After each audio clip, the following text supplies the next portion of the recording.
Welcome back. Stop ruffling your papers. I can't. Welcome back to the Scare Value Podcast. This is our annual after Thanksgiving mashed potato mashup. And now that I say it out loud, that's a fucking stupid title. No, it's not. But I lost all my notes. I just have a list for camping. That doesn't help me. Well, this is the episode where we catch up on movies that mostly Pete has missed in 2025. I saw all of them this year. And we're joined as always by our foreign correspondent, Ken in Taiwan. Hello. Nice to hear you again. Do you have my notes, Ken? I do have notes. They look like you wrote them down. Oh, okay. Never mind then. I won't look for mine. All right, let's go. What are we doing? Well, We should be this good. this is your deal, man. I see everything because I have to. So this is where I give you a list of things that are probably going to maybe come up in the top 10 and the award episodes. You've seen everything? It's too late. I've seen everything. The big board? I've seen the big board. The first year we tried this, I gave him a list of movies, and he immediately watched the worst one that would wreck his brain. And he's like, I couldn't watch anymore because it made me so sad. What movie did I watch last year? Which movie It was 2 years was that? ago. Where Evil Lurks. Thanksgiving? Where Evil Lurks? Oh, that one was fucked up. When Evil Lurks. When Evil Lurks, yeah, that one's messed up. Did you see that one, Ken? No, I kind of remember you guys talking about that, though. But I haven't seen that one. It's a good one. Gave him a list of like 5 movies to watch. He watched that one first, and he was like, "Nope, I'm out." So that was our after Thanksgiving mashup the first year. It was one movie. I remember he was traumatized for... It was something about people walking down the road. Yeah, eating her child. Yeah. The mom yeah, was eating her something kid's brains. It was Yeah. freaky deaky. Yeah, I didn't even see the movie. You can't remember what movie traumatized you. It's so bizarre. I blacked it out, I man. guess I think I have your notes. Well, we did an episode this year on Companion, a rare in-season. That's one of the ones I listed. Well, we talked about it already. Oh, shit. We also did a watch-along for Clown in a Cornfield, That's on my list. and we have a watch-along coming up for another 2025 movie. It's winter-themed. I don't want to spoil it, but we won't talk about that movie today. What is it? What did I just say? I don't. Well, what movie did we watch? It's not on my list. I'm not going to talk about it on the podcast because it's coming out next week. Huh. Well, stay tuned for that, Ken. I watched a movie. Yeah, and it was pretty great. Okay. All right. What's the big board? The 2 biggest movies of the year that we didn't cover because Pete didn't get around to watching them until recently are Weapons and Sinners. Yeah, I got those ones. Fun fact, yesterday, my wife told me, she goes, hey, my brother gave me the HBO Max password. So I'm like, oh, sweet. And then Sinners is on there. So I watched it all the way through. Next movie to pop up, freaking Weapons. Right? Right after it. It was crazy. It did it to me, too. It didn't do Did it it? to me because I watched them as they arrived in theaters. But, see, I saw one of them in the theaters, but I saw Weapons, but I didn't see Sinners because I didn't know it was a horror movie. I didn't know it was a The- horror movie the either. preview, Maybe that's why it made so the much money. preview, I guess, yeah, because I was like, the preview, I was like, that doesn't look like, I don't know what that is, but that's not my genre. So, Of black people. then I heard it was good. No, it was just like, I thought it was going to be some sort of drama. Yeah, like a period I'm not gonna gangster I'm not going to piece. spend money. I'm not going to spend money on a drama in a theater. I'll watch it at home if it's really good, but I'm not going to spend money for dramas or comedies in the theater. No more. No more. That's right. That's how I got my knee injury. Blockbuster Video. Crouched down to look at something on the bottom section of the drama, and when I stood up, my knee went pop, and it's never been the same since. Drama is no good. Closely related. Do you remember what movie you were looking at? No, why would I know? It was a drama. It was probably like a Because sexy it's lady. traumatic experience. There was like a sexy That's lady what I was on the going to cover, guess. I'm guessing. It was probably the Fire Walk with Me. That's what got me too. I've never been the same since it either. Yeah, it's Putting Laura Palmer right on the cover. All right, wherever you guys want to start. Peter. I don't know. I'm going to go by my list. Ready? I'm going to read off my list to you guys. A list of what? Movies you watched this The year? movies I've seen this year. Okay. And you guys chime in when you got it. I got Monkey. I got Companion. I got Weapons. Companions. I got Weapons. Clown in a Cornfield. Sinners. I watched the Salem's Lot. And that had the new one on HBO. That's not from this year. I watched it this year. That Brian. doesn't how I this watched it. works. And you know who's in it? Yeah, Bill Pullman's son. Yeah. So I had just seen Thunderbolts that also has Bill Pullman's son. So there's a movie called Riff Raff that has Bill Pullman's son in it. I started watching. I didn't finish it, but it's got Bill Murray and Pete Davidson. That one's pretty good. I'm going to finish it. What else? I watched that Dracula movie with Johnny Depp's kid. So that is now. Nosferatu, that was also last year. That's 3 movies this year I saw with vampires, though. That's a lot of vampires for me to watch. It's also last year. Yeah, I still watched it this was year. good. I saw Five Nights at Freddy's. That was 2 years ago. Yeah, but I saw it. I don't understand the hype. Like, I just don't get it. I went to the Halloween Horror House of Five Nights at Freddy's, and I didn't get it either. Okay, Ken, why don't you give us your list, because Pete's not anything having to do with this year. Predator, Killer of Killers. Okay, that is this year. You got one. I saw it. There's something called Haunted House of Pancakes. No. I don't know what that is, but I want to watch it. It's so Okay, bad. that's the end of your list. It's too early in the morning for Okay. this. Ken, what movies did you see this year that you would like to talk about? Okay, I saw Sinners. I a saw good one. Midsommar. That's from 5 years ago. All right, enough with the lists. Enough with the lists. We're all done with the No, list. this is a brand new movie. We're all This is a done with the brand new list. movie From the guy who did Hereditary. He's made 2 movies since then. We're all done with these lists. I haven't Hold on, seen hold that on, yet. hold on. I got a Hot Spring Shark Attack. Yeah, I saw that. The Good Boy Dog, the dog movie. I want to Black see Phone that. 2. Yeah, it was a waste of time. I got Together. I got Weapons. I got a movie called Stepsister, very good. The Ugly Stepsister. Terrible movie called The Butterfly House. 28 Days Later. Bring Her Back. Final Destination, that was good. He's seen all the movies that we Monkey should talk Nut, about. And that's it. All right, well, let's Okay, let's sorry. get through some Ken ones first that Pete's not involved in, because Pete's in timeout.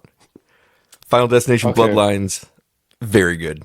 Good movie. Even great, I would say. Nicely done. It was really good. I thoroughly enjoyed it. I got teared up when Tony Todd said his final goodbye. I didn't get that teared up because I wasn't 'cause he's following black. the series. No, wow, you would find that to be a reason not to get teared up? This is that's strike 2 for you that's on the terrible. racism. I loved This was my racism quiz. I took one last night on that. I loved Tony Todd horror movies, and he died before that movie came out, and they let him write his own final lines, and it was really really moving. Surprisingly well done for a franchise that's about killing children and stuff.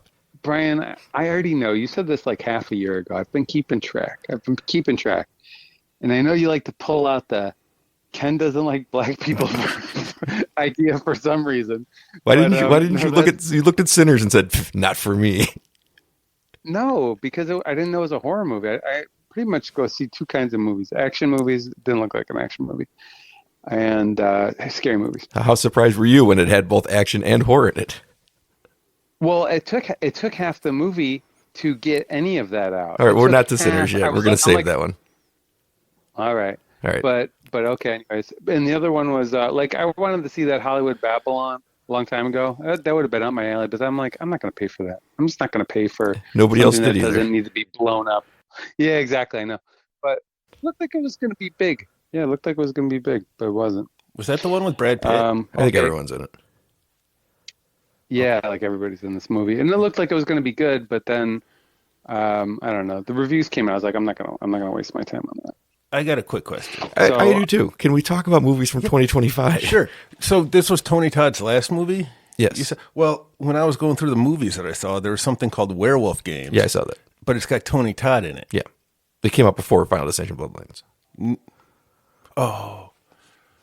Oh, it was alphabetical, the list. Yeah, there you go. I thought it was like by release date. I see. Because now it makes sense. At least you talked about a movie from this year, so I can't be too upset about it. Not that great a Yeah. movie. It's all right. Tony Todd's pretty good in it. Doesn't get a lot of screen time. Gets even less in Final Destination Bloodlines, but they really make it count. Tie together his character from all these movies. They finally explain who he is and how he ties into everything, and it's a pretty great movie, honestly. Surprised how good it was. Are you talking about the Final Destination? Yeah. Yeah, that was great. They did a good job. I love the beginning. The beginning's awesome with the Space Needle. Yeah, they're on a Seattle Crash Space Needle type robots. thing, and everyone's gonna die up there. It's pretty great. I saw the monkey. I think I like that better. We're gonna get to the monkey, but we all saw the monkey, so that could be when we all talk. How do you know I saw it? You're on timeout. Oh, yeah, right. You were in the theater with me. I can promise you don't remember it, but I know you saw it. Bring Her Back was the next movie from the Talk to Me people. I thought it was good. I didn't like it nearly as much as Talk to Me, though. I'll agree with that. I thought that it was a little one note. It was kind of similar to Talk to Me in that the script felt very much in the same lines where they were sort of relying on similar like kind of scares. Like the practical effects were great, the kills were great. Like Yeah, the practical effects were incredible. Ooh, that's But cool. it's a kid doing mutilation to himself, so I don't Oh, think Pete would like no. it. Oh, I hate that. Ugh. He starts chewing on this knife. It's No, pretty great. no. God damn. he's the problem though, Pete. He's the problem. Oh, that was the Oh, scene. well, then I'm okay with it.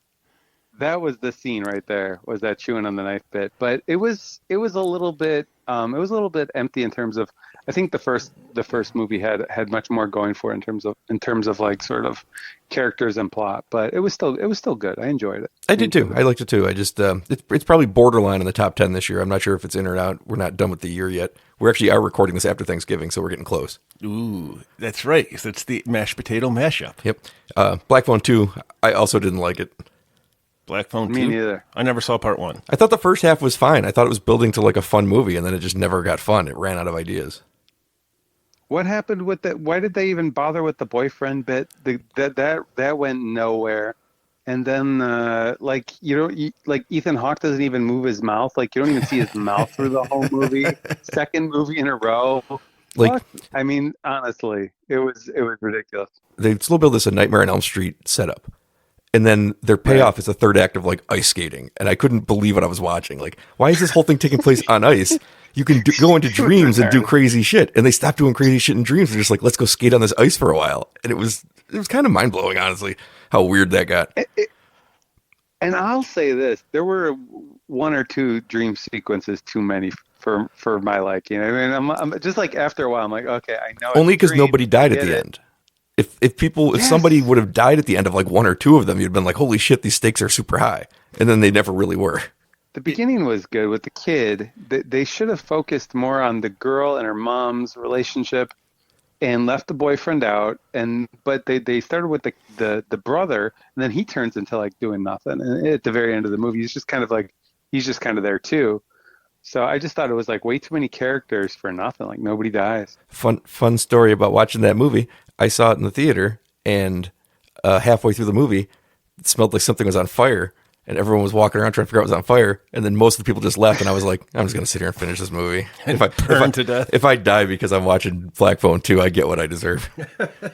Yeah, I would agree with that. I would have, if there was any excuse to leave, I would have gone. I had to review it. I'll say this. Oh, true. I still would have gone. But one thing that really pissed me off is I saw the preview and they have Alice in Chains' Rooster playing. I'm like, oh, sweet. They got a good song. That fucking movie doesn't have Alice in Chains' Rooster in any part of it whatsoever. Isn't that annoying? Not even a little bit.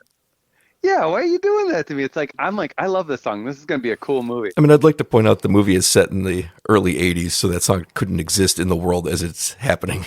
But it was already in the trailer. What did the they trailer edit exists in 2025. They edited the song out of the movie? Come on. Hey, do they still... And you could put that song anywhere from the 80s on, I think. It would work. It'd be okay. Are movie soundtracks still a thing? Yeah, I'm pretty sure that The Wicked is probably the number one soundtrack in the world right now. I think K-Pop Demon Hunters had a pretty big year. So why don't we just remain in timeout over there until you're called upon? All right. Good Boy. I really liked Good Boy. Shh, no spoilers. I haven't seen it yet. I'm not talking to you. You're in timeout. Here's my spoiler, Pete. No. Don't see it. Oh, I liked it. That's my spoiler. It was short, and it wasn't good. I thought it was good. And I know you like the short part, but it wasn't good. I do. I didn't like it. A dog lead. Yep. In a haunted house. Awesome. I liked it. What was wrong with it, Ken? What was good about it? It's a lot of it's from the dog perspective. Which is all I of said it the is. dog was very cute. Yeah. Oh yeah, and I think boy? it was the dog was I am, and I think the dog was very good and cute. But you can only take that so far with basically no budget. Like you could really feel that there was no budget for a real scare in that movie. And they gave you, I didn't feel like there was any sort of frightening part of that movie or even creepy really. I was just kind of like, okay. And then I won't put any spoilers in there for you, but I just wouldn't bother. But it's an hour in like 10 minutes or 15 minutes or something. So go ahead. Feel free. I thought it was the live action Courage the Cowardly Dog, but apparently that is not the case. No, no one's seen Courage the Cowardly Nobody Dog. knows what you're talking about at all times. Why are you out of timeout? Does the dog live at the end? You don't want to spoil it, but you want to know? Well, I'm not going to watch it if the dog dies. I had to Google it. Christ. While you were watching? I was No, before I went. Good, okay, yeah. I'm not gonna say any more about No, it. But God damn it! Does the dog live or die? Together, I thought was good, except it didn't stick the landing completely. The fuck is Together? That's the James Franco, Together? not James Franco. That's the Dave Franco, Alison Brie movie where they. Oh yeah. Yeah. I liked it. I didn't like the last image. The final image blew the movie for me. I was stuck on that because I was like, well, how else are you gonna end this thing? But I did like it. No, I just think what I mean is it had to look better for it to work. Oh, wasn't it? Wait a second. You're talking about when they open the door? Yeah. When the girl. Final image of when you see I missed it. It looked like somebody computer generated if they made it in Boy camp. It was not good. And I was like, why didn't they just cast like a regular person to be like, hey, this is what this kind of would look like? Instead, it's like the eyes are too big. Everything about it was wrong. Really? Okay. I didn't really notice, but I think they should have like spliced in sleepaway camp ending in there. that would have been awesome. Up until that last second, I liked it. I liked it. I didn't notice the offness of it. I just noticed that it was kind of a strange sort of whatever being, I guess, or whatever. But I liked that movie. I thought it was pretty cool. It was a little bit of body gore. I thought Dave Franco was like shockingly great in it, and I know I like Alison Brie a lot. Me too. But he got the much more like interesting part and fucking killed it. He did, and I liked that they were moving out of the city. There was an interesting thing with his like the band thing, and you're just not really exactly sure what's going on. But then when it starts to pick up at the end, you're like, okay, it's getting pretty weird. Yeah. But it was good. Yeah, I liked it. 28 years later. Did you see the stepsister? Yeah, we'll get to that. Oh, sorry. 28 years later. 28 years later. Okay. I really liked the concept, and I think Danny Boyle, who's a great director, should have toned down his directing a little bit because it didn't fit the material at all. I'll agree. I felt pretty split on that because when I was watching, I was like, okay, this is cool. And then when it ended, I was like, that's it. Well, okay. There's two more coming. At least one more for sure coming in January, and then if it does well enough, there'll be a third one. But I'll watch it because it did well. It was good enough, you know? Well, I really appreciated that they did the opposite of what everybody expected. They didn't make a fast moving, recreation of 28 Days Later and just keep going. This is a world that's already dead. So they're walking around and it's about what death means in a world where everything's dead. And I really liked the take, but Danny Boyle's still like flash cut, flash cut, flash cut. I'm like, they're walking through the fucking woods. Like there's no need to be directing like you're on acid right now.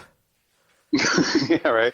Yeah, that's true. But there were some really good scenes though. There were those great scenes where they're being chased or whatever. Yeah, then use it. But like they're just sitting like an attic for a night, and he's like, "Got to stylize this." I'm like, you don't have to. It's supposed to be kind of slow. You really don't. Ray Fiennes killing it in that movie. The father, Aaron Taylor Johnson. Character. I thought it was great. Yeah, I liked the fact that he was the perfect kind of, this guy's a prick, but he's actually really good. But he's a prick because he has to be in that world. I guess he doesn't have to cheat on his wife, but he's a prick because he has to be. Exactly. That's like when he comes back and he's cheating on her on that day with the celebration. It's like you should really not be doing that. But at the same time, he's a conflicting character, so I did like him a lot. I thought he was very interesting. All right, the ugly stepsister. Wait, was he cheating with the zombie? No, go back to your corner. The ugly stepsister. Hot chick. Not known to be a zombie yet.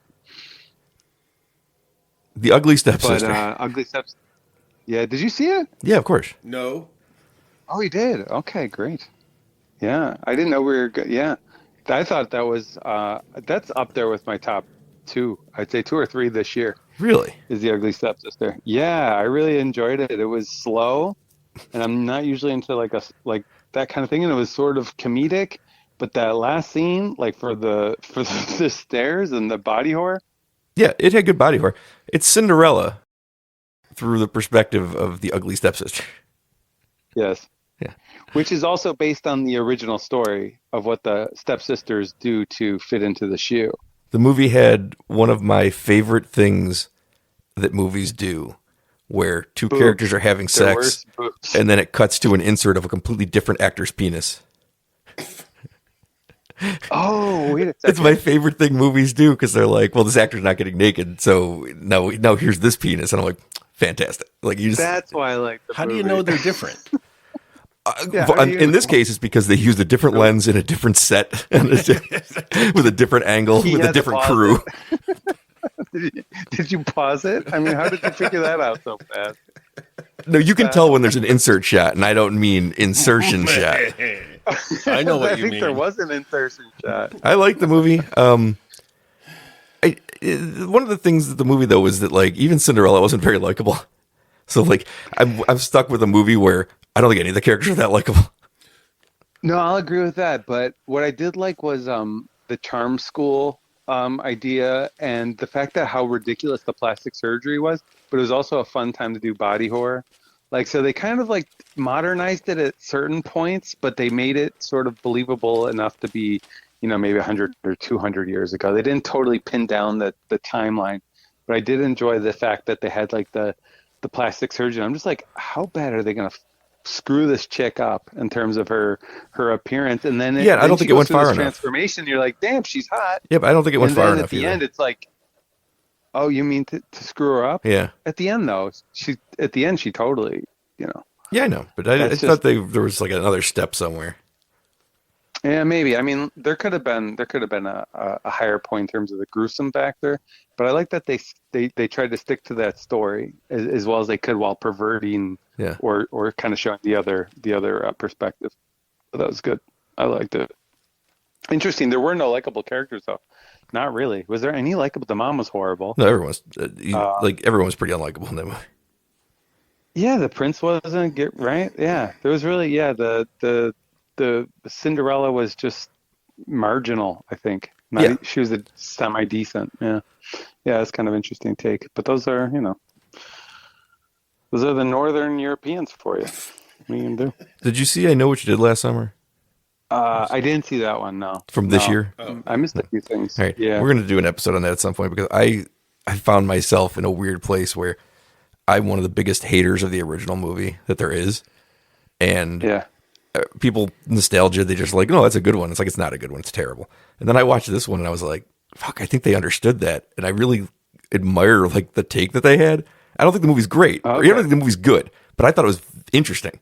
And I kind of liked it. Okay. And then I saw the reviews and everyone's like, oh, I hated this movie. And I'm like, oh, this movie, you know why? Because it shit all over everybody's nostalgia because I Know What You Did Last Summer's not a good movie. And that's why I appreciated it. So now I'm stuck in a weird place where I'm defending the new one, even though I don't think it's that good because I think it understood itself better than I could have ever guessed a legacy sequel to that movie would.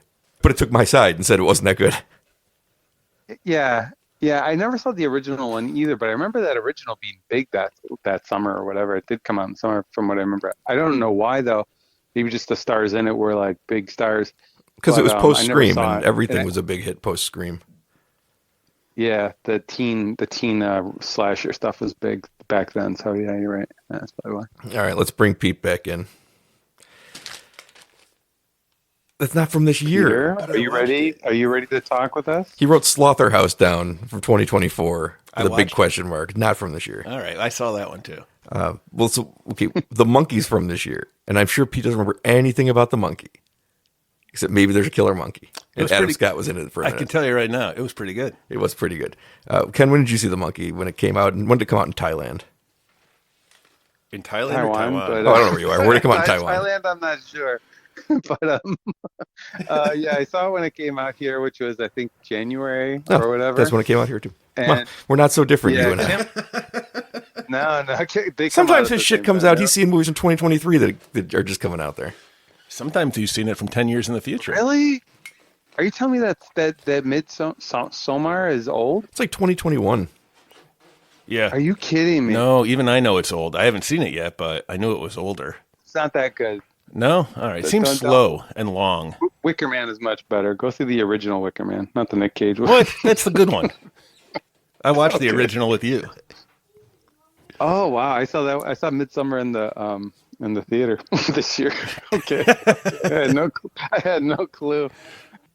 Okay, so the monkey came out same time for both of us. It looks like, and I don't remember it that well either. I told you. I It's pretty remember good. some good kills. Yeah, I remember the kills swimming in pool there. kill being fun, where she exploded on contact with the pool. And I remember there was a bee or hornet one that was fun. Like Midsummer. I think there was a bowling ball one that was fun, but I don't remember the context of much of it. I don't remember either. The monkey's bad news. All I know is that the trailer had a line that says, "You know that killer monkey that likes to kill our family? It's back," or something like that. And I was like, I must see this movie. And then I watched it. And I was like, that was pretty good. It was weirdly paced. I feel it was like almost a slow kind of. Again, if you've watched any of this guy's other movies, this might have been the fastest moving movie he's ever made. I've only seen long legs Yeah. of his. Keeper came out and it was slow as fuck. I would just say that the I have monkey's a haiku. Ooh. Do you want to hear my haiku? Yes. Okay, here's my haiku for the monkey. Tries too hard for laughs and tries to be quite shocking. Well, at least it tries. That's not a glowing review. Tatiana Maslany was in it. She's cool. I didn't mind it.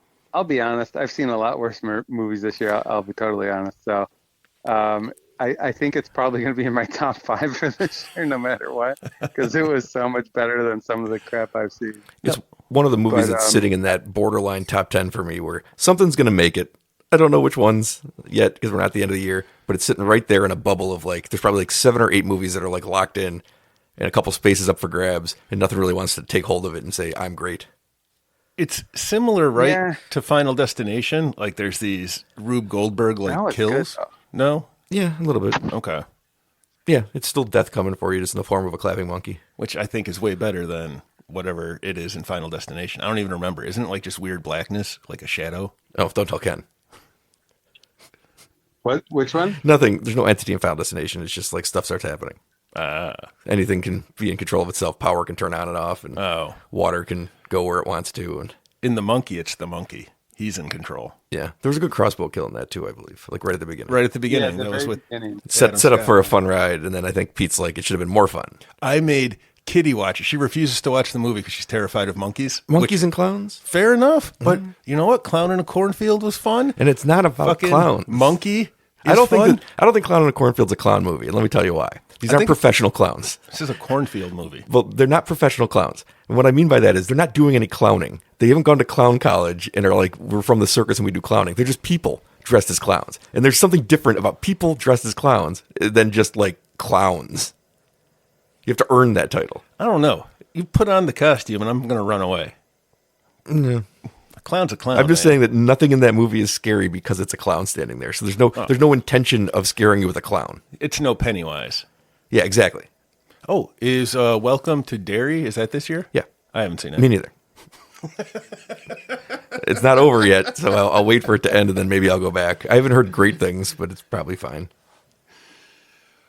Yeah. Do you want to hear my? I got another haiku if you want them. Yeah, just keep telling me when it's haiku time. I got to write a haiku. Oh, okay. This is good for good. What is it? Good boy. Good boy. This dog tries hard to save its owner and movie. Well, at least he tried. That does not help me figure out if the dog is dead or not at the end of this movie. I got I'm to not assume gonna it's tell you. You don't kill a dog. We learned that lesson from Turner and Hooch. You never ever kill the dog at the end. They kill the dog in Turner and Hooch. Yeah, and we learned a lesson. Don't do that because that's a shitty movie. You know what's better? Canine, starring whichever Belushi is not. Well, still you know alive. which Belushi it is. I don't remember. Jim Belushi. Isn't that the same as James? Yeah, I guess if he was trying to be like more What's his professional. brother? John. Yeah. John Belushi's the dead one. Right. Jim Belushi. That's right. That was the superior dog cop buddy movie. I don't think that's true. It's 100% true because the Because dog they didn't lived. kill him. Yes. And you can try to pretend, oh, look, this dog had puppies, but no one gives a shit about the puppies. We're sad that Hooch is dead.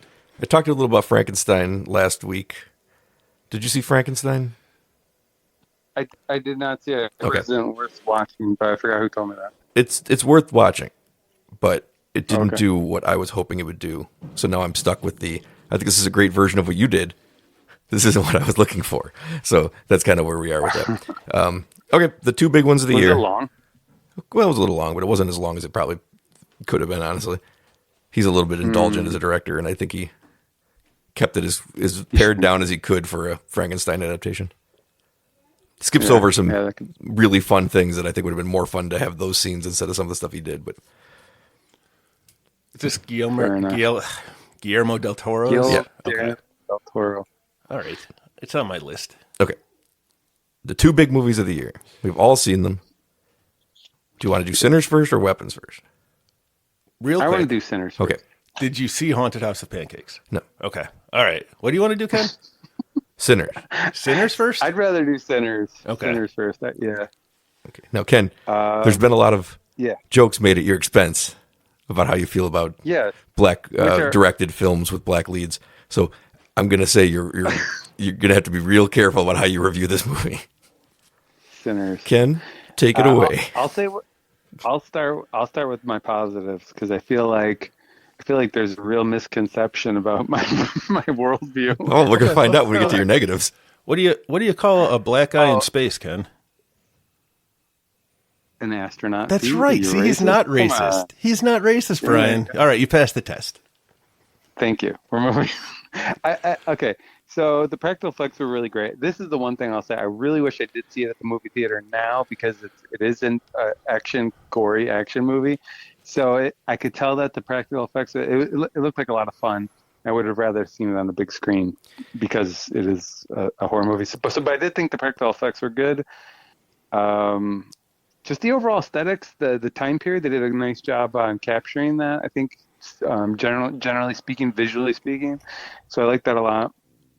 And the best thing about it in my mind was I would say I didn't buy into the music being I know that's sort of the theme of the movie, but I didn't really find it to be terribly convincing. But I did like as the vampires grew outside. It was like a vampire zombie kind of idea, and I did love the bad guys. They got worse and worse. Like so. You like the white first, people. The first group, That's where you went with. well, the first group, but everybody got better as they became bad. It was kind of interesting. So I thought they were funny. I did think the first group was really funny, and the music was great. The music overall was really really great. But I just didn't buy it as a. Also, I saw this movie before. It's called From Dusk Till Dawn. Yeah, but like it's that movie. Yeah, it's but like okay. Bummer ending though, right, Ken? What do you mean the ending? Yeah, where all the white supremacists get gunned down. Oh, the KKK part. I thought that was a little forced. I thought some of the history stuff. I was just like, this is all. It was not cookie cutter. forced. It was not forced, and I'm going to explain why as soon as we let Pete say some nonsense. Wait, I think I know what you're going to say. The contract thing, right? Like No. contract? I've got a whole thing on that, but Okay. We'll let Pete say let what me- he has to say. Let me throw. Okay. Let me throw out my idea for why I felt a little bit forced out, and then Pete, and then we'll get back to that part. Are you Does going to that tell work? us? Yeah. Yeah. So the thing I got was like the reason why I didn't see it at the movies was because I didn't know it was a horror movie. Me That's neither. number one, because the preview, right? Exactly. And the reason why was because I'm seeing this period piece, and I'm like, okay, it's like a gangster kind of movie. I'm Yep. not really sure. And then I'm looking at all these characters. I'm like, oh, okay, we got the gangster. We got the voodoo priestess or whatever. She knows all the medicine and stuff. But then she starts talking about vampires, and it's like, okay, you want me to believe this is like a realistic time period, but some voodoo priestess who's from like New Orleans or whatever, she's not going to know about vampires. I mean, that's not even like a thing, from her areas. But she's got like garlic already. At the time all that the this movie stuff. It's came just kinda out, like- the Dracula novel had been out for 40 or 50 years.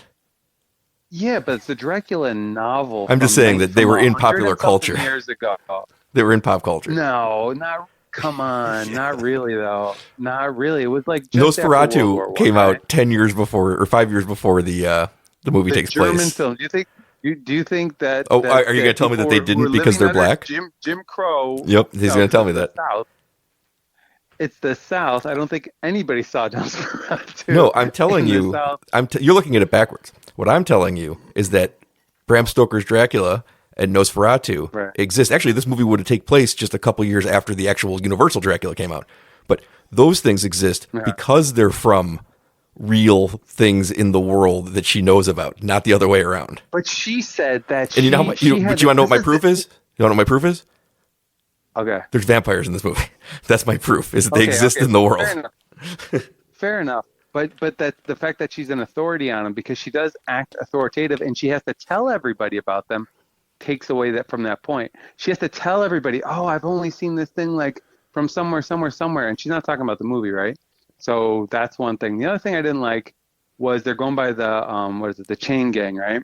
And the old drunk harmonica player, right? He's in Delta the back, Slim. and Delroy Lindo. yeah, Delta Slim, right? So he's in there and he tells this whole story about the Klan or whatever taking their money after some big gig with a bunch of white people who can't keep for them or whatever. And I'm thinking, okay, but then at the end, it's like it seems as though he's telling people who have no idea that this possible thing could happen in this world, and it's just like That's not what the this should point be of a the scene bonding is, Ken. experience. Ken, you've No, seen no, too no, many movies to miss the no. point. No, my point is this is like it's like that should be a bonding moment with them as opposed to yeah, I saw this and it was crazy and they're like, "Oh, really? It Wow." is And it is a key moment, I Ken, didn't and get I it. don't know how you possibly missed it. What do you mean it's a key How moment? does that scene end? How does that story end, and how does that scene end? Well, he talks about the hanging at the Yeah, how does post that end? office with what do you mean how does it end? The What guy dies, I happens guess, when he right? finishes the story? What's the next thing he does? What's the next thing he does? He starts singing. That's right. And he's got a young Yeah. man in the back who he believes doesn't understand the blues because he hasn't seen any of these things, and he explains what the blues is and where it comes Yeah, but from. but where they grow up is all about the Jim Crow. They got the divided line down the street, which is kind of ridiculous to the That's point really of what it like was you got like. two people. No, I understand that, but you have two people being shot. Let's just be honest, right? Two people being shot on one side of the road, and you don't hear screaming in the background of people running. Like if all those white people were on the other side of the road, it's kind of ridiculous. So I don't know. There's just some things that are just like this a little heavy-handed in terms of the characters. Like, oh, I'm a gangster and I'm a gangster. It's like, okay, you're gangsters, we get it. You're okay, the gangsters, and then you're the preacher boy, and then you're the voodoo lady or whatever, and this and that and the third. And I'm just like, okay, it's enough. But what does this have to do with fucking vampires? The best part of the movie, which I really did like, and I thought they should have jumped on this part was when the Indians are chasing that white guy into the house. That was good. That was a good point. They needed to put something in there. I'm glad they did because it made the movie pretty good actually overall because it starts to pick up after that, but way too much before that for me. Just my The points. point of all of that, of having all these characters Yeah. and their little dreams and their backstories, is so that it can be torn apart in seconds. Because when the vampires come, everything else ceases to matter. It's one of my favorite tricks movies have. Gremlins does it. We're going to Yeah. watch Gremlins in a couple weeks, and we're going to talk about how many little storylines there are for characters that become completely inconsequential immediately. And the point isn't to be like, well, these didn't have any payoffs. The point is to be like, nothing matters anymore. That's one of my favorite I things I movies didn't do. I know. I just didn't get the investment in a lot of those characters. I just didn't feel invested.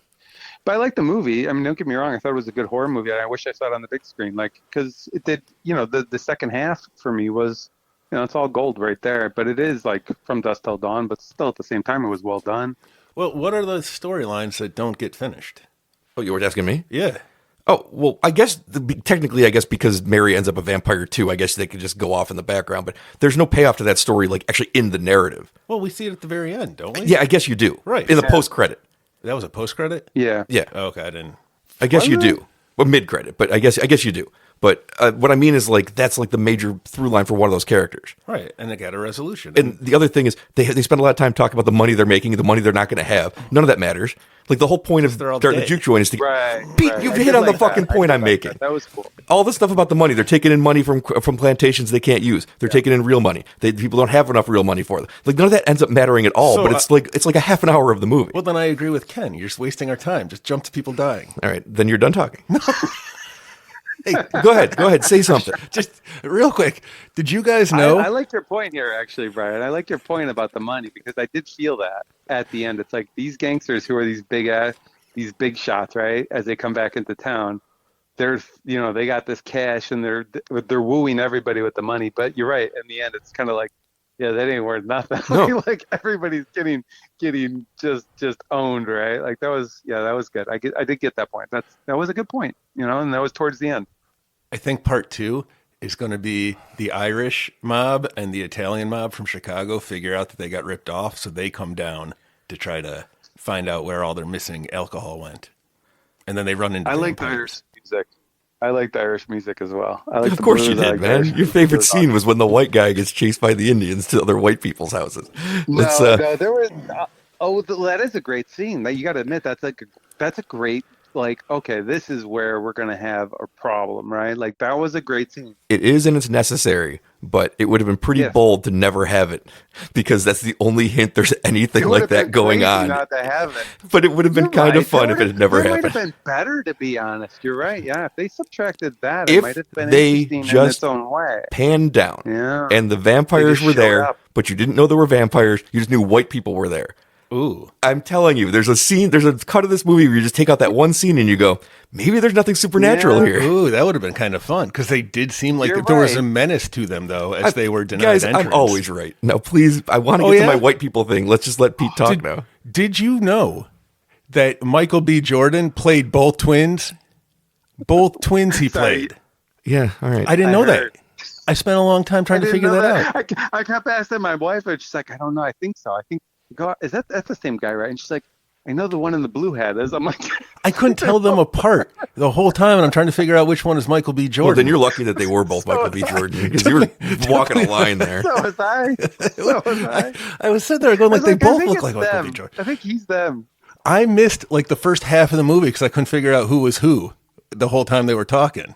And I know they tried to give me a hat till I could tell them apart, but sometimes they took the hat off, Ken. Yeah, Then I didn't know who they were. I was like, look at the hairline. That's the same guy, right? I didn't figure out until one of them got turned that the names were Smoke and Stack. I didn't know what their names were you didn't before. get that, No, I was trying to figure out who was who, which one was Michael B. Jordan. So And they don't play the song Smokestack Lightning, which is my favorite blues song of all time, and they're named Smokestack. I just don't get it. That's probably where they got it from. I like the movie, Well, except I'm sure it is. it treads dangerously close to being a musical, and I No, will not tolerate a no. musical.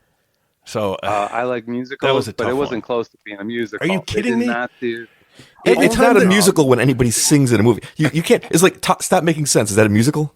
Yeah, that's all it is. It's a No, concert. it's a concert. Same The concert thing. isn't a musical. A musical is That's where a people concert. sing. That's a concert. All right, well, that's not a musical then. This was- because there's no story. The focal point is the juke joint. You're going to have music in a juke joint, so. But and then every if time- you have people playing outside, it's part of it. Everywhere. It was a big Every theme, time they but it get in a wasn't- car, Preacher Boy They didn't starts sing the playing. story.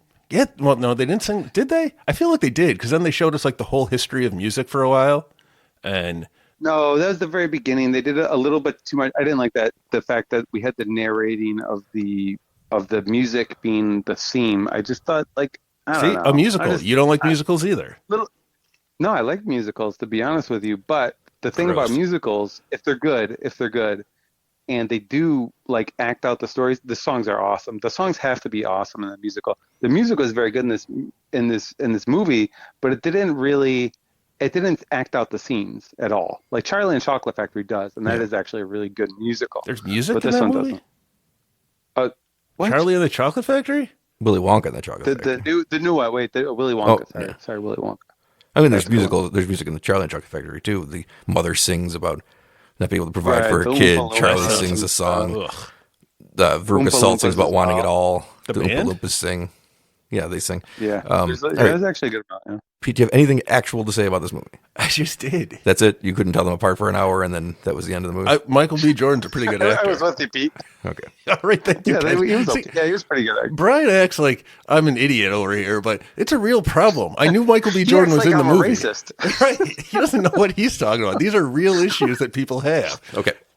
Now I'm going to get to the thing from 20 minutes ago that I held for that. Ben Grimm? I held for that so that we could have that exchange.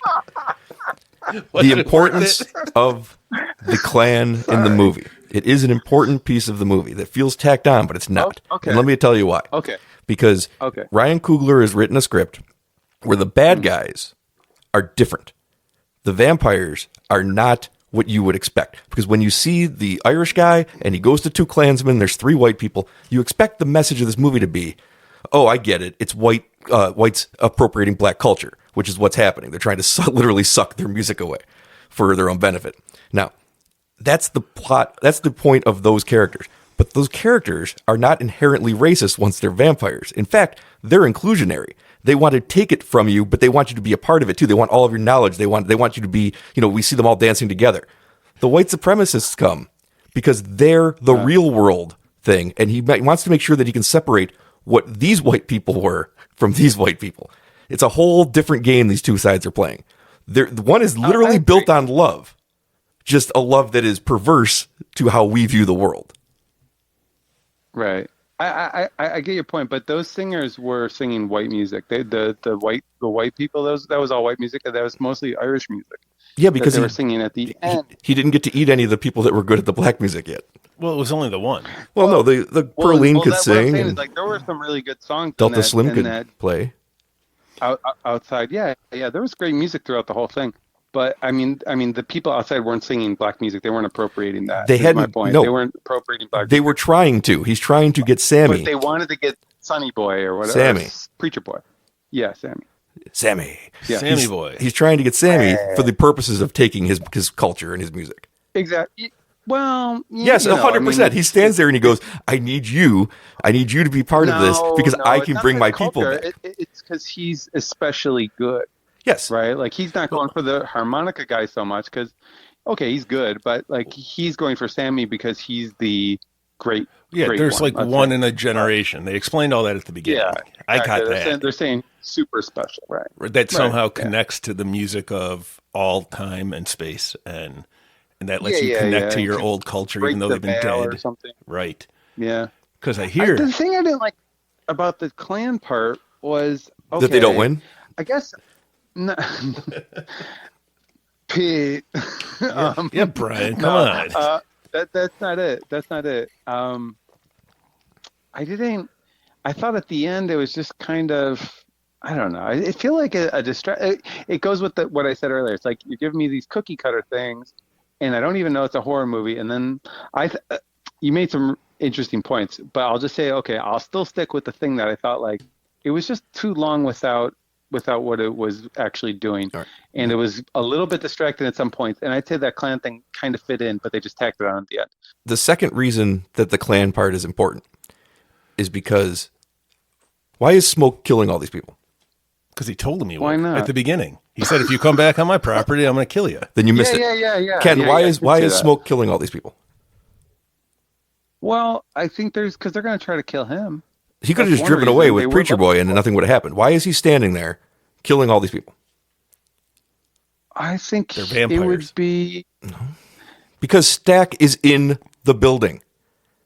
Oh, right. He does it to protect his brother, who can't leave in the daylight, and if they get in, they're going to kill him. Oh, that's pretty interesting. Yeah, but they don't have to show up either, to be honest, because you can just leave that. They do, or you can't have an ending where he sees his child and dies, and then Stack gets away. It's actually a perfect ending.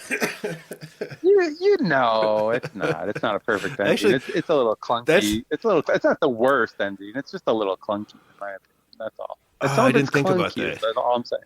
Yeah, well, we don't know for a fact. We know 100% that Stack is in the building. How do you know he didn't run away? Yeah. Because the daylight breaks. But it was nighttime for a long time. No, from the time the daylight kills him. From the time that Smoke comes out and stabs him to daylight is like one uncut shot. He'd have seconds. Mary, you see, run away earlier before everything breaks out. She has time to get away. He has no time. Stack is in that building. That's why the building's boarded up, and that's why he's there killing those people to protect him. You know what? When Mary ran away, she said, "See you again real soon," and that was a lie because she didn't come back till like 90 years later when he was an old man. Vampires lie. Well, she didn't know about the promise that Stack was making. I liked his haircut at the end. Oh, his 90s look was amazing. I wanted a movie where they were in the 90s. I did too. What's the show from that spun off of the Cosby Show? Different World. Different World. He had the Dwayne Wade they had the Dwayne whatever his name was, glasses. He had the haircut. He had the Huxtable shirt, but it was kind of like torn up. It was pretty great. And he had the big Stack jewelry on there. Maybe that's the sequel I want now. I don't want the gangsters from Chicago coming down. I want to see whichever Michael B. Jordan lived into the future. Weapons. Hey, hold on. I think I have one last thought about Sinners. Hold on. Is it the N-word? Just double check it. No. They said that enough in the movie itself. I don't have to say anything like that. Yeah, no, not really. I thought it was good. I liked it. I just thought there was some too much cookie cutter with some of the characters. That's it. But I liked it was good. Okay, sorry. Okay, I got one Nothing- last thing. Nothing. At one point, do you remember where I think it was Stack was explaining to Preacher Boy how you pleasure a woman? Oh yeah, Is that real? the ice cream. You got up at 8 in the morning Not for this. permitted to say. I can't tell you. I can't tell you, Pete. Yeah, I don't think that sounds like nonsense. And I That's- won't tell you in Good Boy if the dog dies or not. Those are the two things I'm not going to tell you. All right. Spoiler alert, Pete. Find out for yourself. All right. Well, I'm not going to try something like that on Kitty without knowing first, because that might be weird and she might like punch me or something. So I'll pass. I'll leave that in the vampire land. Well, try it on the dog. All right. I'll try it on the dog first. All right. So anyway, I don't know why Brian is not paying attention to his own podcast, but Weapons. Oh, I what did you introduced think that about 5 minutes ago. What do you think about that movie, guys? I liked it. I thought it was all right. I thought it was quite good. You know who wasn't in that movie? I'm pretty high on Michael B. Jordan. black people. Yeah, exactly. He could have played all the kids. That would have been a cool movie. That would have been. Imagine that. Were there any black people in Weapons? I would have. I don't know. I Honestly. don't think so. Now that, I'm trying to think. now that you've mentioned it. There was like an Asian guy. It's weird what you noticed, Ken. Well, I'm just thinking of minorities, and there was an Asian guy, and what else? There was a black there was kid the guy in at this the, class, but pawn shop who we I didn't find think anything was about their in the story. But yeah, I think there was like extras and stuff. But oh, I know there was the principal. The principal was black. He was Asian. Has No, Wong no, from not the principal. Somebody else at the auditorium. The auditorium. In the very beginning. clearly an important character. Well, he's speaking in the beginning, and the guy yells at him. The archer, that guy, he yells at him like, "I don't care about whatever. I care about that teacher and what she said." Right, and then he's like, "Calm down, calm down." But that's about it. They flash back to that once too. So I think that's about it. Minority check. Yeah, I thought of a new one, by the way. Quick aside. For the 80s checklist of movies, which includes Minority Report and shit, I already forgot the stuff we got. Butt shot. What? Butt shots. Yes, shot. butt shots. Well, anyway, product placement. You don't see like cans of Coke or Pepsi in the middle of tables during breakfast anymore with the labels directly pointed at you. You don't see product placement like you did back then. So that's something you got to check for. But they had Coke, didn't they? Or was that? They had Coke in Weapons, and they didn't put the label towards you, but you still knew it was Coke. I didn't notice. See, Because the that's guy got something. a Coke at the bar. Ooh. The guy got a Coke at the bar. They put it down at the bar, and it was the label, but you knew it was a Coke. Only because it was subliminal. red. Right. They were implying without having to. And he said Coke, and it was red, so it obviously wasn't the Pepsi. You could see like little things on the back of it. Okay. That's pretty clever. But yeah, so that's a new one we got to pay attention to. You noticed Okay. the label on the bottle for one shot of one scene. There were 2 Cokes in that movie. But you... All right. But what? But what? All right. Nothing. I was just going back to our Sinners talk and all the things I said that nobody considered about the plot.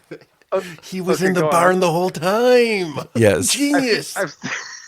Well, that is a good point. I just I kind of missed it, but they didn't have to show up. Is my point. The KKK didn't have to show up. They could have just. I'm telling you, thematically, they did have to show up. I don't think they had to, I'll be honest, but whatever.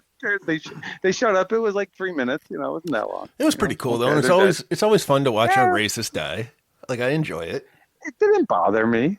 I wasn't crying during the end of the movie. Oh my God, Ken! I got some breaking news here. Ken, I got breaking news here. Jesus, Brian. Ken, What is it? you're going to hear this. You've just been nominated for this year's Woody Award.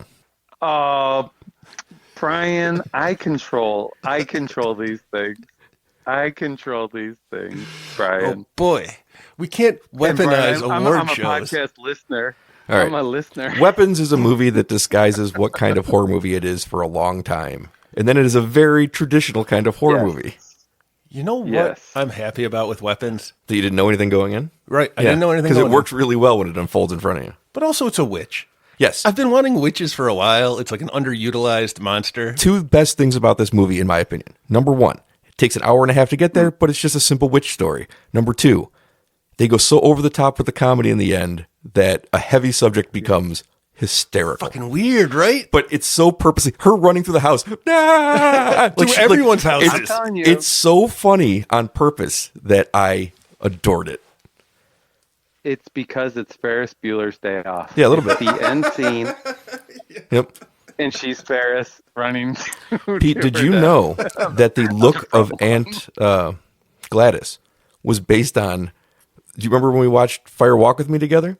I listened to the director, David Lynch. this director, Oh. Zach Kreger. I listened to him talk about how he watched the movie Fire Walk with Me when he was younger, and this woman with red hair doing her little dance and Lil at the airport with the beginning of the movie with Chris Isaac. It's like, I remembered her and I just was like, I'm going to make a movie about her one day because she's haunted my dreams. It's like, and here's Gladys with her red hair and her weird mannerisms. And I was like, that is Lil from that. Like, I couldn't believe it. It was a shared trauma that I had. Now, was she a monster in the No, Fire but Walk she's With Me? the creepiest, weirdest thing you've ever seen. And she definitely could have been in her she's- downtime. Next to Nick Cage in that other movie that wasn't quite as nearly as good as this one. What? He's creepier as that.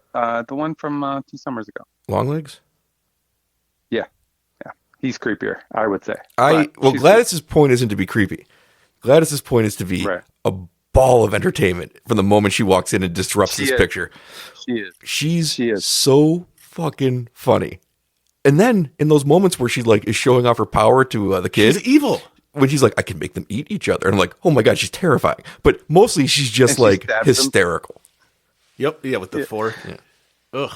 I yeah. love her character so much. And I love that she doesn't show up for so long.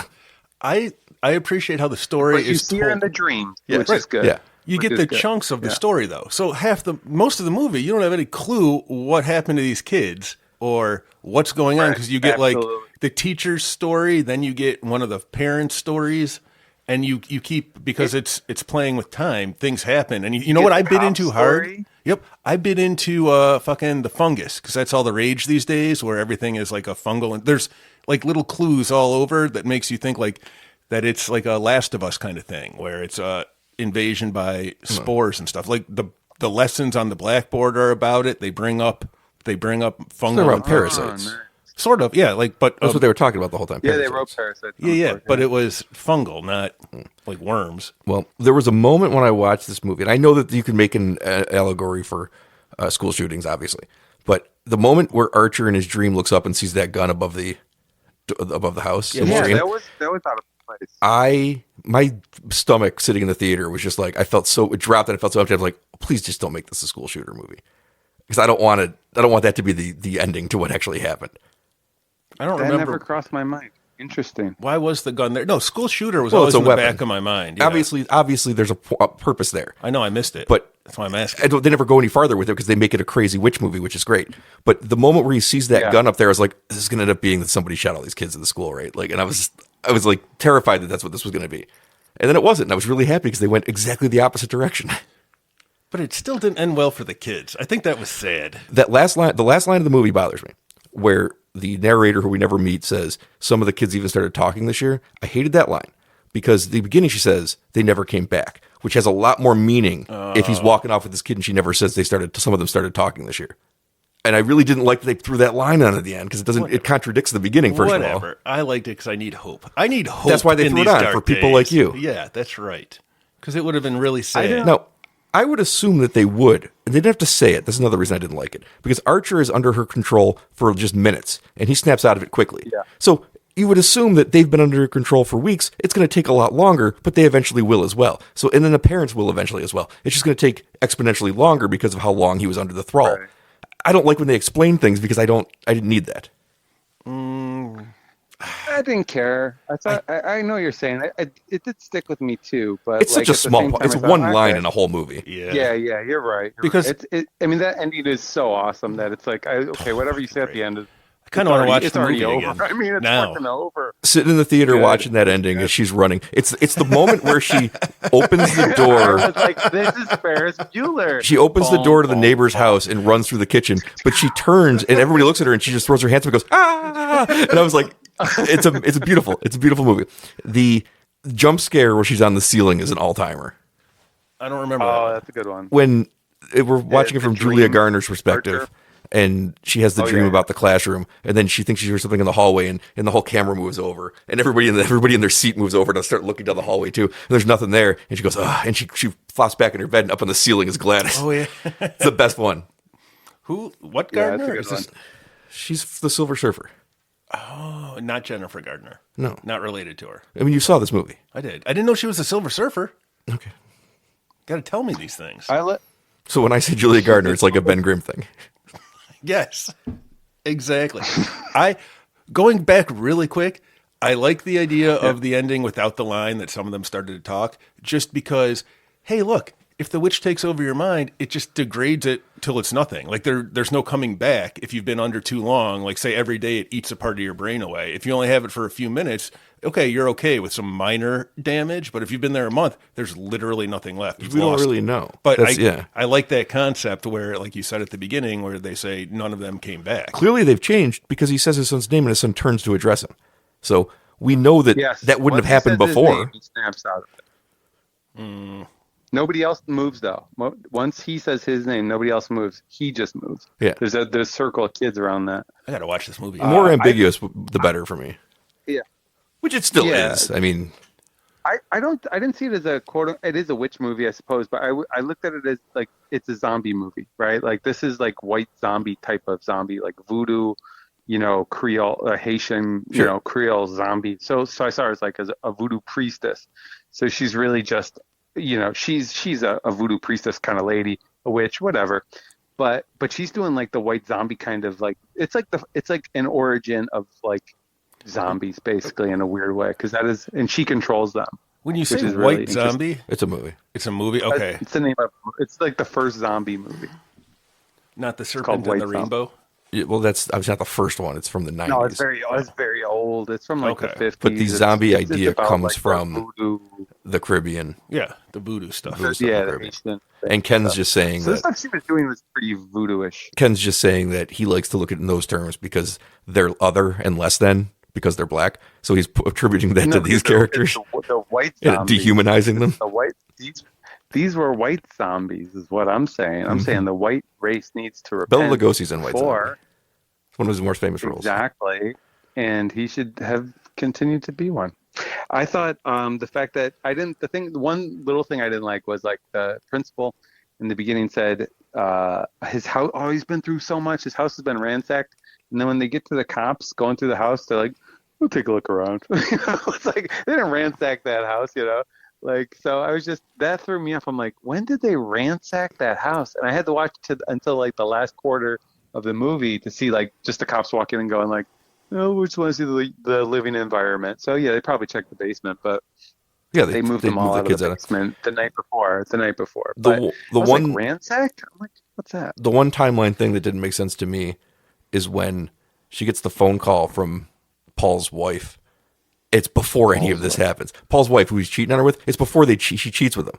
So she gets a call from her when she's in the liquor store, and she's like, "You better watch your back because tonight." And she hangs up, and I'm like, at this time, his wife, played by June Diane Raphael from Oh, yeah. How Did This Get Made? She's on her retreat at this point. So why is she calling her from the retreat to scare her for something? It didn't quite line up to me about why that was happening. Oh, that could have been, she could have been the next day on the retreat. Yeah, I guess don't that's what I remember. would say too. She has to leave that morning because it's her like way to be like stay away from him, I guess. But like the threat seemed No, but very. she didn't know till she got home. I know, but because she knows who she gets is. home. She knows that this has happened before. That's why she's able to look at him and be like, "Oh, you fucker, you got drunk and you fucked her." And that's what you've done this before. The biggest problem with this movie, there's only one major flaw, and that's I'm supposed to believe that Paul's a bad liar. Paul's a cop. His wife catches him and he's standing there and he doesn't know how to lie, and I'm like, come on, he doesn't know how to lie.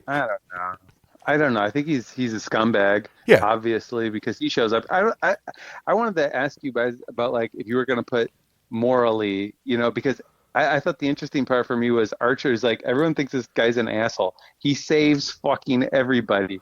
Like he saves the teacher. He saves all the kids basically because of his line drawing.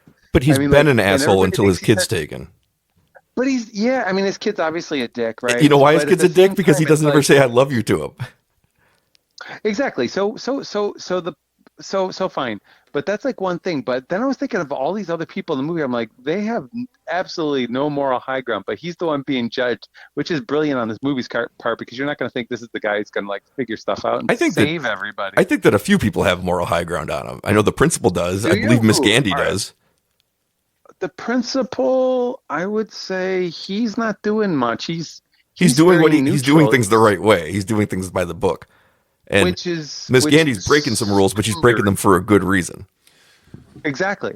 So I think they both okay. have moral high ground on him. She had issues with boundaries at a previous school. I think the junkie has moral high ground on him, to be honest with you. He's at least honest I about like who he the- is. He's like my favorite character. But the teacher though, she does lure or doesn't lure, but she seduces the cop, and she knows he's with that chick. That's so she's got a little bit of gray. Hold on. Too. She asks flat out what's going on with her. And then he says, we're not actually happening right now. Come on. That's the line that she says. And that's when she gets real excited about it. Come on. She asks what the deal is, and he says they're not on right now. It's all Paul. She was looking good at that bar. But that's all she needed. She knew. I agree with Ken on this one. She knew he was an alcoholic. She asked. She knew I know. He said they're not on right now. That is his choice. That's like you saying, "Oh, no one sees that red light, right? Okay, I'm going to drive through it." It's nothing like that at all. Exactly like that. Oh, you're not dating anyone, right? Okay. And she's like, "Oh, you're not going to have a drink."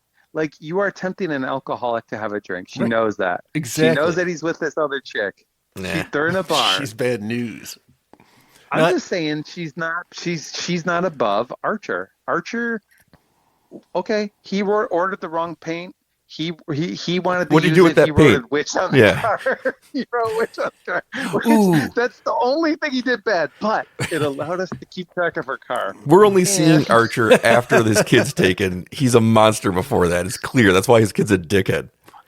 His kid's just a dick. There's just some dicky kids because they're not being paid attention to. Was the witch the good guy in this movie? Gladys? Yeah. Yeah, she was a gremlin trying to free them from their boring corporate-controlled lives. She was freeing the children from their dick parents. The parents were good. The parents were good. The parents were fine. I like the pair. I like the kid's dad a lot, and did a really good job going from being the creepy guy on the couch who couldn't talk to like you see him. It's like, what a great dad. Kiss any supermodels today, X-Man. Like, I like that dad. I felt really bad that you know what's going to happen to him. Yeah, that he's going to stab his face with a fork. He lives in an asylum now. And it wasn't even his sister. It's like he's like, "Come on, bud, we're just gonna put up with this." No, that's what a good person was. There's somebody with moral superiority over Archer. He's like, family's important. No, Archer saves everybody. This Does is he? Superhero. Does he? Because he's getting his ass handed to him by the junkie until Julia Garner shoots him in the head. Wait, what do you mean? Oh, no, I'm not saying, but he led everybody to that house. Yeah, but Julia Garner was there every day anyway. But she didn't. Also, let me say something about Archer. Figure out that you have to go in. I like that they gave Archer a job that makes sense. He'd have plans for the city. What I don't like is that he's able to find the two lines, cross them, and then go, I don't know what I'm looking at. And it's like, it's crossed over a house. And then somebody else goes to the house and be like, it's that house, dipshit. How is he so smart and so dumb at the same time? I don't know. That one was mildly annoying. Yeah. Also, because they needed the teacher to be the hero. That's what they needed her to contribute something because she's obviously just a vixen in a bar. There are little holes. Lure alcoholics into her sultry minx. Where is Gladys? She's a sultry minx. Where is Gladys and where is Gladys's nephew when the junkie breaks into their house at night? When the junkie breaks into their house at night, where's Gladys and Gladys's nephew? Doesn't he get? No, wait a second. He's not taking her. She's not taking him anywhere. So, like, she's not leaving the house. If she's gone, that's fine. He's not gone. Like, where's he? It's nighttime. The kid's probably just freaked out, dude. I mean, that kid's probably in his room. Well, here's another question. What he's seen already, he's in shock. All right, here's another question. The cop goes in. Paul goes into the house in nighttime and gets turned into a zombie, and then pulls out the junkie. When Paul and the junkie get turned into zombies, it's nighttime. The kid doesn't see them till the next day when he gets home from school. What the fuck happened? Where was he that night, and where was he when he left that morning? He was in his room. That's a good point because they are in there by the stairs. So yeah, They were probably in the basement because that's where she keeps everyone. And he probably Then why are they upstairs now? Well, when he gets home, because she didn't want to explain things because she's tired in the morning. No one wants to have to give big explanations in the morning. You're not implying that they're having sex, are you, Brian? Who? Gladys and those. I mean, she zombies. could be getting freaky with them. That makes a lot of sense, Ken. It's possible. I'm just saying, I don't know what's going on. I mean, No, that's a good point because yeah, he doesn't see him until he comes back, and it's like Yeah, there are really timeline about questions I have about what's going on. I don't think that's the right a timeline. little bit. I think you I think misremember most it. of the time back. I'm misremembering that it was I was nighttime. keeping- Okay. Wait, well, what happens is like, okay, so the junkie's in the car, right? And then becomes night, and then he comes out, attacks them, drags them into the house. And so it is nighttime when the second one, at least, is turned into Yes, that's what I mean. a zombie. So yeah. they're in the Yeah, he's house right- as they're both zombies, right in the- which, okay, it could be late enough that the kid's in bed. Fine, Alex is in bed. But the next morning he has to go to Yeah. school. So how does he not know any of this Yeah, when he comes exactly. home? And it's like, this didn't happen when we were at school. This happened last night. There are little flaws in the trying to make the timelines work. I never know where Alex is. you know- Why is he gone that night? When the junkie breaks in, he's not there. It's nighttime. It's not night, like black night, but it's dark outside. And when It's raining. that stuff happens, it's at night. Like, he's supposed to be home all these times. He's never home. We don't know that he's not home. I guess not. But- Then he's complicit. but There's a second part to this act that we're not getting. Well, he was for a while. Nah, Yeah, but for good think it reason. is- Well, yeah, it because is he was playing around. traumatized. But when he gets in and he sees them, he has no idea why they're there or who they are. And it's like, well, Yeah. you were in this house. Are you going to say anything? No, you just accept what the witch Pete, tells you. He doesn't know that they're supposed to be there. He would have been in the house when it happened, and he would have left the house with them already there. So when he gets home, this is the third time he's seen them, and he's like, who are these people? He's looking at them as though he doesn't know. He has Even though it would have happened when he's in the house, and he would have had to walk by them to get out. Look, guys, she's a witch. Who knows what witchy ways that she has and she can utilize She to could have had him up on the confuddle. ceiling. She could Yeah, have they could have him. been on the ceiling, Brian. I guess they could have been on the ceiling is the answer. Who looks up? She could have had him cleaning the house. Not And dogs. He just walked past, Dogs can't look up. But they can live, right? and yet they do. Maybe they can. They can live. They right? certainly can. They should in a movie that's called Good Boy. A good boy doesn't die at the end. Well, if it's from his perspective, how else would the movie stop? You know what'd be really sad? If he saves everybody and then dies like 30 years before anyone else in the movie because he's a dog. That's life. That's sad. Yeah, All right. Now I know the blues. yeah. You got the blues. I don't have any music got for it, them. though. I got them maybe dead dog blues. Do you know why you don't have any music? Because you're white. Because I'm not a vampire. I got to go steal some Yeah, vampire. 'cause you're not I got a to steal some vampire. culture from somebody who's got a good culture. The Mesopotamians, I hear they're pretty good. I'm gonna go eat them. I don't know. I don't know. I hear good things about. I don't know. Cubans. Cubans have lots of culture. They got good That's what I sandwiches. hear. Good And coffee. sandwiches. That's number one. Coffee's number two. Cigars. Oh yeah, cigars the come from music, Cuba. And the music. What's that? They got a special kind of jazz music over it. It's called Cuban, Cuban. and it's always I forget what it is. you'd think it's Buena for Vista squares, Social but it's Club. not. It's documented in the movie Buena Vista Social Club. Seems like which it's was hot at the there. Amherst Theater. I need a. Hey, they might have Yeah. my poster at the Amherst movie theater still. I know, Pete. I know, and it worries me. I rack my brain over it regularly. It worries me at night that they don't have it. Right, because where could it have gone? I hung it up. I had somebody stand on my shoulders on a stairwell to hang that up really high so nobody else could get it down. That person was not me. No, it wasn't. But it was. It must have been a female because You're I very think weak. I would have thought. Well, yeah, obviously. I can't pick No, up obviously people. not. Obviously, the opposite. I'm so powerful and strong. It was actually a little person. It's just going to take somebody slightly taller than Pete to pull it down. Look, next time you're there, you really got to do me a favor. I'm never going up there to see. You got to sneak into the stairway that goes up to the old It's real hard to projection. sneak in. You just open the door and walk through it. And that's all there is. All right. Yeah. Well, That was the- my favorite scene. Anybody got a favorite scene in the movie? In which movie? Weapons? I got a favorite scene. Yeah, weapons. Let me think. Okay, I do. I got mine. It is. I think probably the best scene in the whole movie is the principal running down the street to the gas station. It's pretty Like that good. whole sequence is awesome. It is so funny. In the end, obviously, is great. So I won't take. I think that's by I default mean, the yeah, best. But other than that, it's the principal. What does he do to his boyfriend or whatever? Like, Oh shit! I does don't he remember. stab him? Does he kill him? headbutts him. Oh, repeatedly, over and Oh over and God, over again. yes. Oh, it was awful. That was pretty Yeah, cool. and then he's running My down the favorite scene is street. every Gladys scene.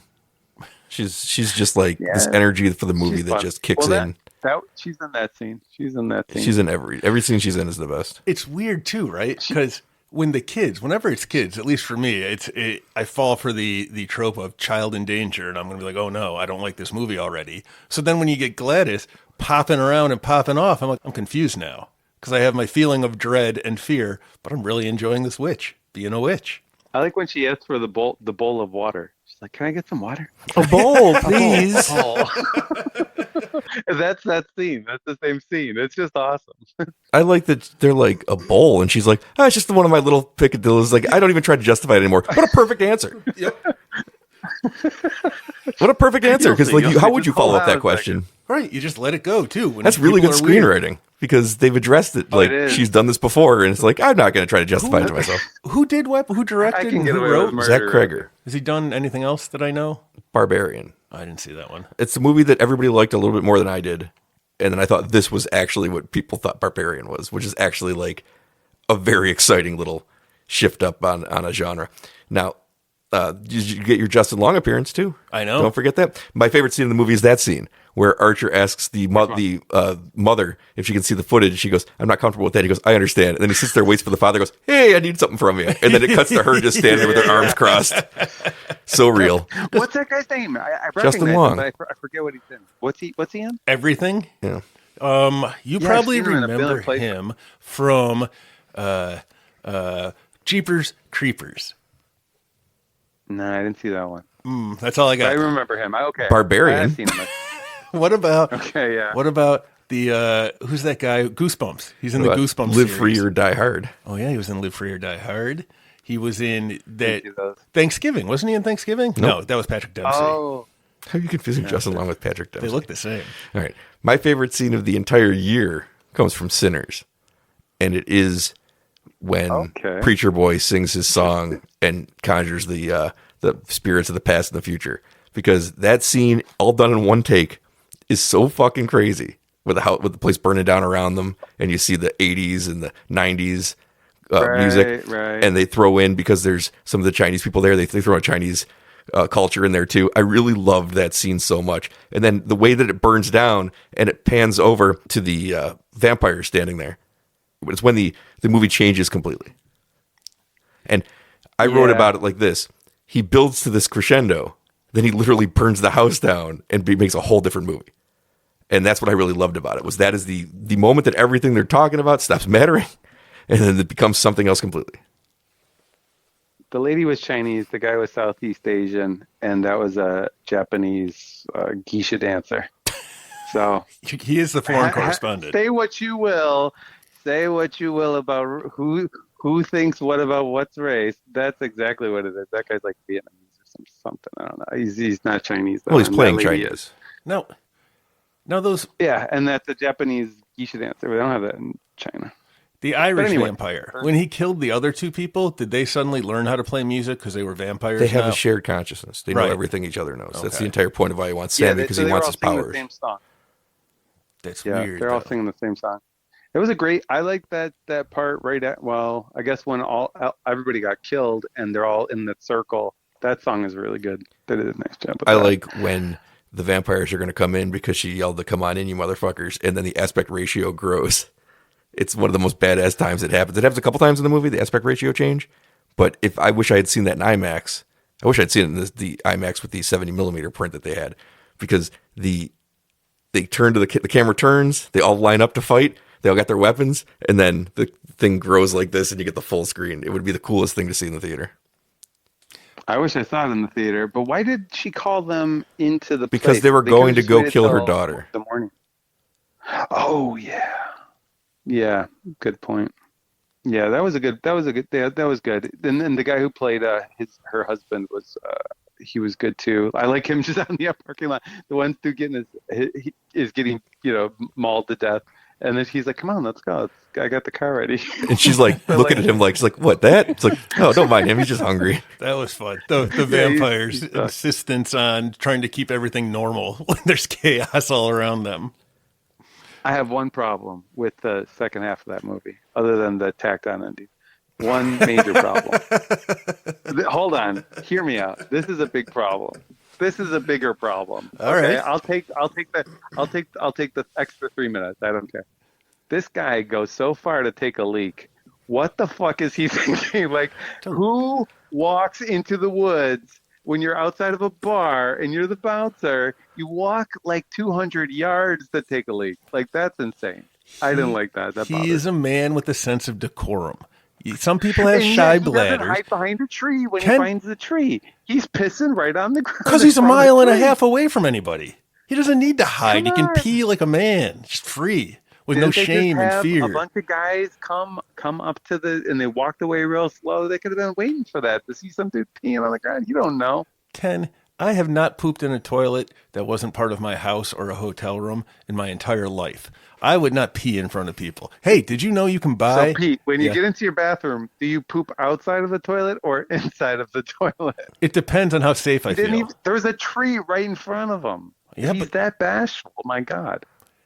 In the middle of the woods, he's fine. There's no one there. I get it. I get that. Maybe he was trying to write his name on something. Maybe man just wanted to go for a walk. Pretty shitty. He's been sitting there the whole day. Oh, come on. They just had some tension. He knew he was going to get in trouble. He was getting paid a lot of money for that. He knew he was going to get in trouble if he wasn't there, and they made a big stink about it right after. Maybe he was afraid he was going to make a big stink, so he went far away from everybody. That's right. Good point. Well, he actually did say he did say that, but he was lying because he's a vampire, right? But he did say he took a shit. He's like, who knew I had the shit too? He said that, but sometimes that'll happen. You start peeing and then you poop accidentally. But no. What happened was he became a vampire. Like, that's my point. It's like, why are you walking so far away from this place? I don't know. That bothered me. If he was peeing, do you think the vampire would bite his dick or his neck? Because dick and neck are pretty closely spelled. If he was peeing, he would be next to the mill or the juke joint, and nothing would have happened. Next to or necked to? Beside. Close, near. Very, very close. Not worrying about anything going on. Whatever. There's no windows even. There's no windows there. It's a mill. It's an old mill. Hey, that's right. Why were there no windows, Brian? Because it's an old mill. Why would you have windows? All houses have windows. It's not a house. They said people slept upstairs. It's not a house. People slept upstairs. Yeah, upstairs there might have been windows, but nobody was going upstairs. Right. This was the last ever mashed potato mashup. No way. You know how mashed potato mashups are great. You know what I did too? Yeah, we did a good job. In honor of the mashed potato mashup, I went back and just found all the Nick Cage stuff that I had scribbled on all these sheets of paper that I never used and I forgot. Oh, I've always got it. So here is the mashed potato mashup. Nick Cage. You know there's more episodes of this podcast coming. Oh, yeah.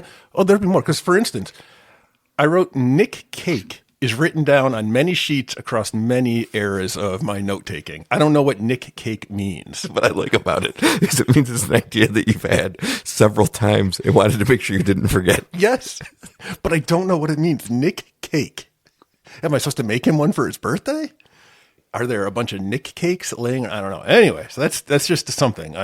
I'm curious. All right. Google it. See what happens. What now? Google that and see what happens. You might remember. What's a Google? Yeah. Anyway.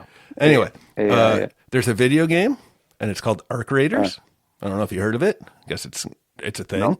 I guess at the beginning in the opening animation, right before you cut to control, there's a console, and on one of the consoles it says Nicolas Gage, and it's a gauge. Nice. Yep. I like that. He's permeating. Is what he's doing. Here's a quote. Culture. Here's a quote from Nicolas Cage. I am not a demon. I am a lizard, a shark, a heat-seeking panther. I want to be Bob Denver. What? Oh, I want to be Bob Denver on acid playing an accordion. That's Nicolas Are Cage. you sure he didn't say he wants to bomb Denver? That's Playing what he acid said. All right. on acid and an accordion? Now, here's one that I enjoy. It's been sitting around forever. I've just never had time because it's a big one. I have here a list of movies that Nicolas Cage did not star in. Well, I can give you a long list. No, you don't. No, you don't, Pete. I can give you a Don't. long list. Basically, I can give you the entire Internet Movie Database minus about 60 movies. I'm sorry, minus about 130 Can we movies. limit this to 5? No. So, in Lord of the Rings, can you guess who he was supposed to be? And these are all roles Viggo that he had. Mortensen. Oh. Yes, Aragorn. You did that before. So Okay. that one. What about Yeah. the movie The Matrix? Oh, he was going He was to going to be be Lawrence Morpheus. Fishburne. Nope, Neo. That's ridiculous. He didn't. It would have taken too long to film. That was his reason for not doing Lord of the Rings. Because I can't be away from my family for that long. This takes too much time. Nonsense. All right, here's one I know you don't know. He after Who is Cletus Tout? after Chris Farley died, guess who was going to be the next Shrek? Did you really want me to Nicolas guess? Cage? It was Nicolas Cage. Ken, Nicolas point to you. I think Now- I said. I think, Now, I the reason he ended up not taking it, and it said it was because of vanity. He didn't want to be, portrayed as an ugly monster. But he refuted that by saying, "I think that's a bit strong. I'm not afraid to be ugly in a movie." And then later on, he said, "Maybe I should have done it." Looking back, Yeah, I think he didn't want to be a goofy sort of cartoony thing. well, I yeah, could see that. Nick Cage? yeah, the Croods. He was very tastefully drawn. Did I say that? Did I just say that? I think it was flying a little too close to the sun for him. It was just like, I can't go full blown Nick Cage. Dumb and Dumber. He was supposed to be. You mentioned that. Okay, all right. Well, then get this. Then he was going to go do Eternal Sunshine of the Spotless Mind. He had the lead role for Oh, that. I didn't know that. Yep. That makes sense. But he turned he's it gonna be down. Jim Carrey. Do you know why Jim Carrey wanted him for Dumb and Dumber? No. Because they worked together on a little movie called Peggy Sue Got Married. Jim Carrey was in that movie? Did they? Yes. I don't remember him. He's in his band. I don't even remember. Oh, Brian, you're going to like this one. Now, I know you like the movie The Wrestler, Yeah, I do. but you know who would have been better as the wrestler? No, he wouldn't have been. He the would have best been- performance I've ever seen anybody give in the Bullshit. world was Mickey Rourke. He was so perfect for that role. Well, he had the role first. Well, He's a it's a great good thing he actor. didn't get it. He had it. He just dropped out because he didn't have enough time to look like a steroid monster. He couldn't Mickey bulk Rourke up. is absolutely the only person that can play that role. He's in a perfect spot in his career to play that role. Only because Nicolas Cage turned it down. Let's see here. I don't know. I'll be honest. That movie, I love Mickey Rourke too, and He's Nick unbelievable Cage is in that Nick movie. Cage, but yeah, that movie. He's also in Buffalo '66. But He anyway, is. But Jim Carrey? Mickey but Rourke. he's better at Mickey Rourke. But he's better in. I mean, and because he has way more going on. But The Wrestler is all him. It is. It's so good. You need a guy who used to be somebody who's on a decline like that. Yes, He's the perfect guy to play that role. It's like the one in he was a bo- one he was role in a boxer, lifetime. too. Yeah, it's like the He one was role in a boxer, lifetime. too. Oh, and Barfly is great too. I mean, for No, Mickey Rourke used to be really Barfly- good, and then Yeah. Mickey He's Rourke in the around 2008 is not good anymore. And then The Wrestler comes along. It's like there's never been a better fit for a character in a role. Oh, lucky for him then that Nicolas Cage Lucky dropped for out. all of us because he's incredible in it. The Green Hornet, he was supposed to be the bad guy, but then he was like, I don't want to be just a bad guy that kills people. It's boring. So he said, pass. It is. Dig this. See, and again, we're going back to cartoonish kind of vibe. I think he doesn't. He like. Okay, yes, I understand what I'm saying, but still, he is the he brings the cartoon to the movie. Not he's not a cartoon, but you know what I'm saying. Brings. Yeah, I get you. I could see that. I get you. Anyway, this is Yeah. the last one I found in all of my notes. Do you remember Jason Statham? Of course. Do you remember the movie Love Crank? Jason Statham. Yes, I Well, love it. That wasn't supposed to be a Jason Statham movie. Oh, That was yeah, I could've supposed to seen be Nick Cage. a Nicolas Cage movie. I but could see that. He had to do It might National have been Treasure. better. Yeah, I think he would have been better. I think he would have been better in all these roles. That's ridiculous. In 2011, when he's turning down the Green Hornet, which is a fine choice, Green Hornet sucks. He's making Yeah, it's not good. such important pieces of film to not lower his standards to make the Green Hornet as the villain, as the movie Trespass. We all know the movie Trespass. Yeah, that's the one with Nicole Kidman. We all know Seeking Justice. Mm-hmm. We know Yeah, well, somebody's got to find it. the great Ghost Rider Spirit of Vengeance. Oh, shit. Hold on. There was something he was supposed to be in a movie with the director of Ghost Rider Spirit of Vengeance. That might have been Eternal. It was Eternal Sunshine of the Spotless Mind. He turned it down, but luckily they were able to work together on Ghost Rider 2, Spirit of Vengeance. So they were able to. You think that the director of Eternal Sunshine of the Spotless Mind made Ghost Rider 2? Yes. He did not. All right, then it was The Wrestler. That is not Darren Aronofsky that made Ghost Rider either. It was the Green Hornet. Oh, the Green Hornet? Who made It was Shrek. They made none of these movies. One of the directors directed it that Nicolas Cage missed out on, but they reunited. They were finally able to put the dream team together and make Ghost Rider 2. I never saw that one, though. Okay. We've been going on. I do like the idea of reimagining these movies with him as the main guy in it. It's a fun game I like to do sometimes. Yeah, but we do it with Vin Diesel and it's better. Not for me. Okay. Not for me. Name a movie where he would have been better. I'm trying to think. Vin Diesel. Any Vin Diesel. movie. I know you like Vin Diesel. Okay, imagine Titanic with Vin Diesel as Leonardo DiCaprio. The Wrestler. That was the movie I was going to go to, by the way. Titanic was the first thing that popped into my head. I don't know why. Because we're always trying to improve it. Now imagine Vin Diesel as Kate Winslet.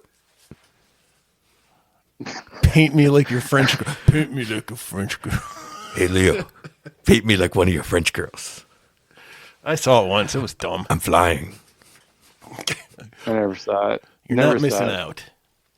Don't worry. The dogs survive in that movie. Okay. We have to end this because it's a mashed potato mashup. It's over. Game over, man. He's game dead. Pete, the dog kills everybody in Good Boy. Yes.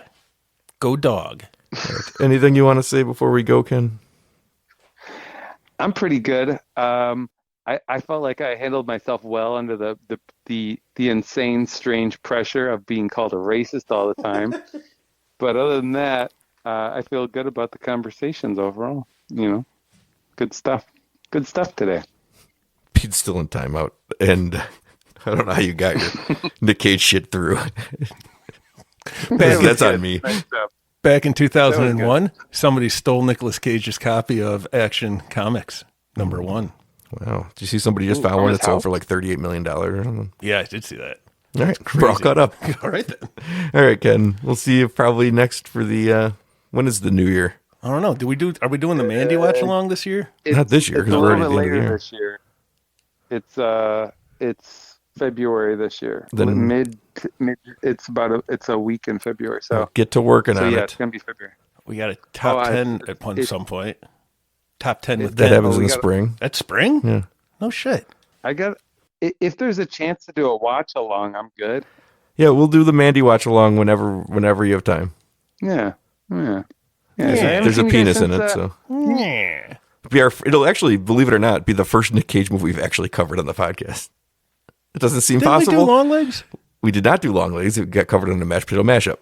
We never did an episode for Long Legs. Yeah. Did we do Dumb and Dumber? He's not in Dumb and Dumber. Okay, I gotta go. We gotta go. That's it for this mess. I don't envy who has to edit this.